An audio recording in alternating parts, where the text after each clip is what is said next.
విభక్తి వ్యాకరణాంశాల్లో క్రింది పదాలను విడదీసి సంధి పేరు రాయండి అన్నాడు. పరోపకారము, పరా ప్లస్ ఉపకారము గుణసంధి, రమ ప్లస్ ఈశ రమేశ గుణసంధి, జాతీయ ప్లస్ ఉద్యమం జాతీయోద్యమం గుణసంధి, దేవర్షి దేవా ప్లస్ ఋషి గుణసంధి. ఈ విధంగా 4 గుణసంధులే. సత్యాగ్రహం సత్య ప్లస్ ఆగ్రహం, గిరి ప్లస్ ఈశుడు గిరీశుడు, గురు ప్లస్ ఉపదేశం గురూపదేశము, పితృ ప్లస్ రుణం పితృణము.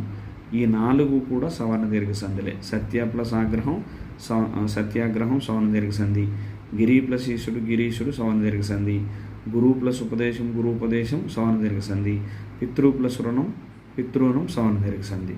ఇక్కడ విడదీసి ఉన్నాయి, కలిపి రాయమంటున్నాడు. శైల ప్లస్ అగ్రము శైలాగ్రం సవర్ణ దీర్ఘ సంధి, ముని ప్లస్ ఇంద్రుడు మునీంద్రుడు సవర్ణ దీర్ఘ సంధి, మధు ప్లస్ ఉదయం మధుదయం సవర్ణ దీర్ఘ సంధి.